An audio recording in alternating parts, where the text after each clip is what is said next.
بسم اللہ الرحمن الرحیم۔ چوتھا باب صحابہ اکرم رضی اللہ عنہم آزمائن کے تقوی کے بیان میں۔ تقوی کا معنی ہوتا ہے پرہیزگاری، یعنی دین اسلام کے اندر اپنی زندگی بسر کرنا تو ایک طریقہ ہے، اس کو تقوی بولتے ہیں۔ اپنی منمانی زندگی نہیں گزارنا، جب کلمہ پڑھ لیا لا الہ الا اللہ محمد الرسول اللہ صلی اللہ علیہ وسلم تو یہ اسلام کا دائرے کے بیچ میں آ جاتا ہے۔ جو یہ دائرے سے باہر ہو جاتا ہے وہ تو دین اسلام سے ہٹ جاتا ہے۔ جب یہ دائرے کے اندر میں ہوتا ہے تو اس کو تقوی کی پرہیزگاری کرنا پڑتا ہے، کیونکہ قرآن کریم میں جو بتلایا اللہ تعالیٰ نے اور پیغمبر صلی اللہ علیہ وسلم کے جو حدیثیں ہیں، قرآن کریم کے بعد میں پڑھنے والے حدیث 6 ہے، اور ان کے اندر میں جو اللہ اور رسول صلی اللہ علیہ وسلم کی حدیثوں کو حکم کو ماننا، اس کے پر زندگی بسر کرنا، یہ ہے تقوی۔ سمجھ لو کہ ایک ڈاکٹر کے پاس چلے گئے آپ نے بیماری کی وجہ سے، وہ ڈاکٹر نے کہہ دیا کہ تم کو بیماری کم ہونا تو آپ کو چاول کھانا بند کرنا پڑے گا، روٹی کھانا پڑے گا 1-2 دن، تب تمہاری بیماری ٹھیک ہو جائے گی۔ تو بیماری کے ڈر سے، ڈاکٹر کے کہنے سے وہ کیا بولتا ہے کہ چاول چھوڑ دیتا ہے، روٹی کھا لیتا ہے۔ تو ڈاکٹر کے بات کو تو اس نے مان لیا، لیکن اللہ اور رسول کے صلی اللہ علیہ وسلم کے بات کو ماننا، اس کو تقوی بولتے ہیں۔ نہ ہی مان لیا وہ دین سے ہٹ جاتا ہے، جو منافقوں میں سے ہو جاتا ہے، کبھی مسلمان بن گیا ہے تو کبھی کافر بن گیا، یعنی اس کو بولتے ہیں تقوی پرہیزگاری کو۔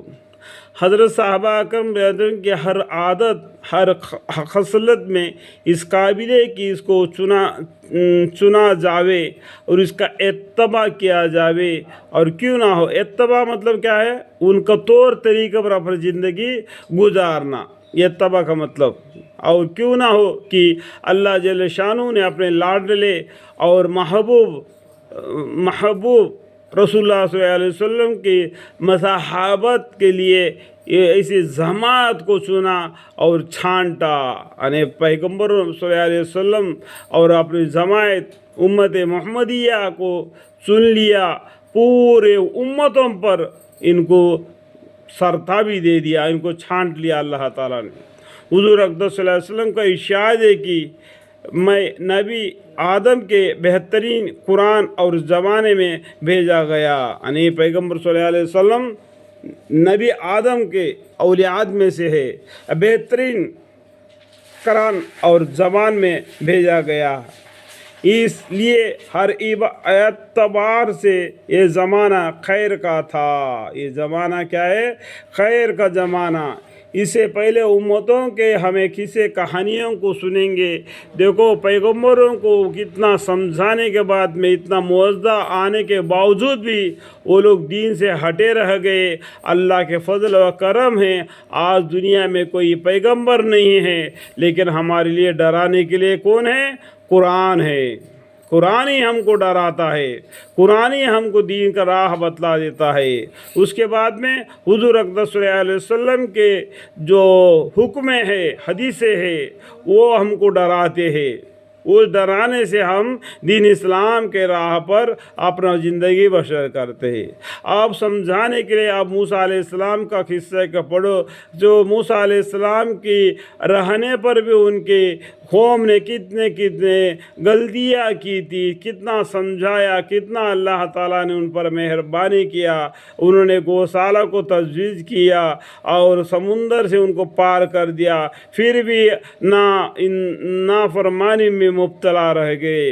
اور آج کے محمد مصطفیٰ صلی اللہ علیہ وسلم کی امت اور آج کے زمانے میں کوئی پیغمبر تو ہے نہیں، ہم ہی آپس میں ایک دوسرے کو دین اسلام کے طور طریقے سمجھاتے ہیں۔ قرآن کریم میں فرمایا ہے والعصر ان الانسان لفی خسر الا الذین آمنوا وعملوا الصالحات وتواصوا بالحق وتواصوا بالصبر۔ اس سورہ تو چھوٹا ہے لیکن معنی تو بہت ہی بڑا ہے۔ آپ سوچ کر سمجھے پڑھے تو معلوم ہو جائے گا کہ میرا کہنے کا مطلب کیا ہے کہ آج کے دور میں کوئی پیغمبر تو دنیا میں ہے ہی نہیں، لیکن ہمارے ڈرانے کے لیے کیا ہے؟ اور اللہ کا رسی قرآن کریم ہے، اور حضور اقدس صلی اللہ علیہ وسلم کی ارشادات حدیثیں ہیں، اور ہم کو ڈراتے ہیں اور ہم کو دین اسلام کے راہ پر چلنے پر تقوی کا راستہ بتلا دیتے ہیں۔ اس لیے اسلام کے زندگی جو بشر کرنے والے ہیں ان سب کو یہ ضروری ہے کہ علم کو سیکھنا فرض ہے، اعمال پر دارومدار ہے۔ یا کتنا بھی عمل کرو جنت اللہ کی رحمت سے ملتی ہے، اس بات کو جاننا چاہیے، ٹھیک ہے۔ ایک خیر کا تھا اور زمانہ کا بہترین آدمی حضور اقدس صلی اللہ علیہ وسلم کی صحبت میں رکھے گئے۔ پیغمبر صلی اللہ علیہ وسلم اور ان کے صحبت میں جو زندگی بشر کرے وہ بہترین امت ہے۔ اللہ تعالیٰ میرے کہنے سننے کو اور فرمانے کو اور میری جو اخلاق ہے ان کو قبول فرمائے، اور ہماری گناہوں کو اور معاف فرمائے، اور ہمیں علم عطا فرمائے۔ وقل رب زدنی علما وقل رب زدنی علما۔ میرے حدیثوں میں برکت عطا فرمائے، لوگ ان کو سنیں اور اپنی زندگی کو اندر میں جو غلطیاں ہیں اس کو موڑ لے، دین اسلام کے راہ پر آ جائے۔ اللہ علیم۔